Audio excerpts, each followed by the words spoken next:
নমস্কার, পুরাতনী হেসেলে সবাইকে স্বাগত আরেকটা নতুন ভিডিও দেখার জন্য। শীতকালের নতুন সবজি আর নতুন চাল, নতুন গোবিন্দভোগ চাল, এই দিয়েই তৈরি করে নেব আজকের নতুন রেসিপি। এইরকম একটা রেসিপি যদি থাকে, শীতের দিনের যে কোনো সময় যে কোনো দিনে সবাই কিন্তু কবজি ডুবিয়ে খাবে। ধোয়া ওঠা এরকম একটা রেসিপি সকলের সামনে পরিবেশন করলে সবাই ভীষণ প্রশংসা করবে। খেতে কিন্তু অসাধারণ লাগে। আমি একটু অন্যরকম ভাবে তৈরি করেছি, সেটাই আজকে আপনাদের সাথে শেয়ার করে নেব। আর এই রেসিপিটা কিন্তু বহু পুরনো, খেতে দারুণ লাগবে, সকলের কিন্তু ভীষণ পছন্দ আজকের রেসিপি। আজকে তৈরি করে নেব ফেনা ভাত।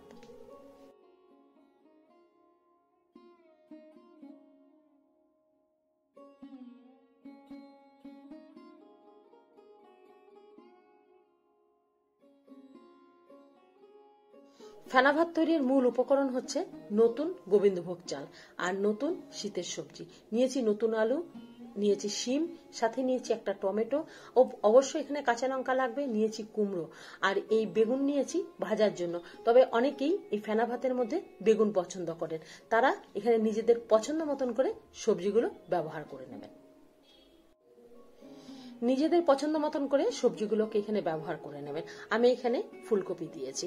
রান্নার সময় আমার এখানে বাড়িতে ফুলকপি পছন্দ করে, এখানে কয়েক টুকরা এখানে ফুলকপি নিয়েছি এখানে শিম, নিয়েছি আলু আর কুমড়ো। বেশ ডুমুডুমু করে কেটে পরিষ্কার করে ধুয়ে নিয়েছি। এদিকে পরিমাণ মতন করে চালও খুব ভালোভাবে ধুয়ে পরিষ্কার করে নিয়েছি।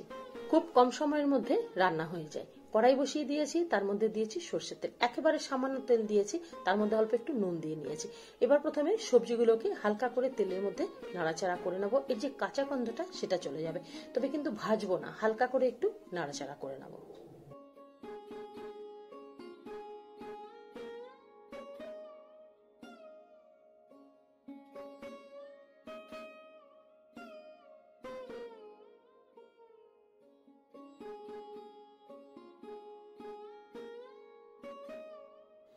আমার পরিবারে সবজি একটু পছন্দ করে, যার জন্য আমার নিজের পছন্দ মতন করে এখানে সবজি ব্যবহার করেছি। আপনারা যদি মনে করেন সবজি ব্যবহার করবেন না, তাতে নাও করতে পারেন। আর এখানে যদি মনে করেন একটু গাজর বিনস ব্যবহার করতে পারেন, তাতেও কিন্তু খেতে ভালো লাগবে। তার মধ্যে এবার দিয়ে দিলাম পরিমাণ মতন করে জল। তবে চেষ্টা করেছি যতটা সম্ভব জল একবারই ব্যবহার করার জন্য। আর যদি পরে জলের প্রয়োজন হয় তবে অবশ্যই কিন্তু গরম জল ব্যবহার করবেন। এখানে একবারেই কিন্তু জল দিয়ে দিয়েছি আর জল ফুটে ওঠা পর্যন্ত অপেক্ষা করে নেব। জল এখানে খুব ভালোভাবে ফুটে উঠেছে। এর মধ্যে ধুয়ে নেওয়া নতুন গোবিন্দভোগ চাল এর মধ্যে দিয়ে দিলাম। গোবিন্দভোগ চাল খুব ভালোভাবে ধুয়ে আমি জল ঝরিয়ে রেখেছিলাম। এবার গোবিন্দভোগ চাল জলের মধ্যে দিয়ে খুব ভালো করে নাড়াচাড়া করে গ্যাস মিডিয়াম আঁচ করে হালকা করে ঢাকা দিয়ে রেখে দেবো একটু রান্না হওয়ার জন্য। চালের সাথে সবজিগুলো কিন্তু একসাথেই সেদ্ধ হয়ে যাবে। আর এই রান্নাটা আমি কিন্তু চাল একেবারেই কিন্তু গালিয়ে ফেলবো না, একটু দানা দানা অবস্থায় থাকবে, সেই রকম করে কিন্তু নামাবো। এখানে চাল বেশ ভালো কিন্তু সেদ্ধ হয়ে গেছে। চাল আর সবজিগুলো একসাথে সেদ্ধ হয়ে গেলে এই সেদ্ধ ভাতটা কিন্তু খেতে অনেক ভালো লাগে। আবারও একটু সময় আমি গ্যাস কমিয়ে দিয়ে আবারও ঢাকা দিয়ে রেখেছি তৈরি হওয়ার জন্য। এদিকে এই রান্নার সাথে কিন্তু আমি বেগুন ভাজা পরিবেশন করব। তবে এই বেগুন ভাজাতে এরকম বড় বড় করে কিন্তু কেটে নিয়েছি। আর একটু স্বাদ বাড়ানোর জন্য সাথে কাঁচা লঙ্কা আর ধনে পাতা নিয়েছি, শিলনোড়াতে একটু শুকনো করে বেটে নেব।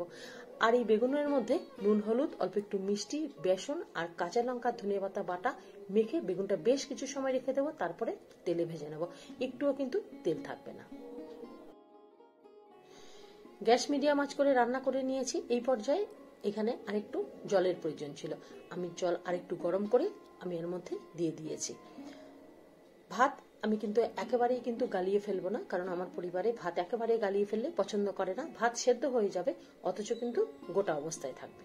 আমি এখানে 2 চামচ মতন মুগের ডাল ব্যবহার করেছি, কাঁচা মুগের ডাল দিয়ে দিলাম। 2 চামচ মতন মুগের ডাল দিয়ে দিলাম এখানে গোটা কাঁচা লঙ্কা, সাথে দিলাম একটা টমেটো।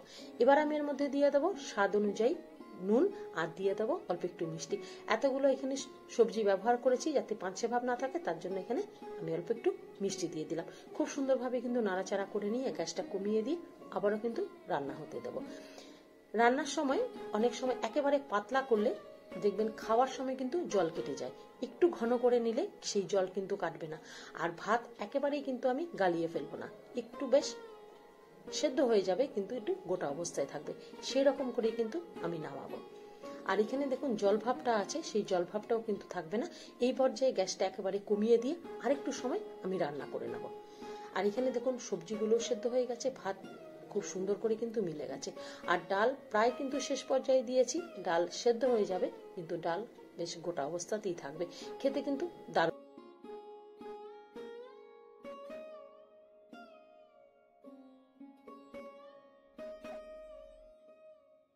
এখানে দেখুন জল ভাবটা যা ছিল সেই জল ভাব কিন্তু নেই, খুব সুন্দর করে কিন্তু মিশে গেছে। একেবারেই কিন্তু শুকিয়ে ফেলিনি, আবার একেবারেও কিন্তু পাতলা রাখিনি, মাঝারি করেই কিন্তু এই রান্নাটা আমি তৈরি করে নিয়েছি। নিজেদের পছন্দ মতন করে ঘন পাতলা আপনারা তৈরি করে নেবেন। এই অবস্থায় আমি গ্যাস একেবারে এখন বন্ধ করে দেবো, তারপরে ঢাকা দিয়ে রাখবো, পরে গরম গরম বেগুন ভেজে ঘি দিয়ে পরিবেশন করব।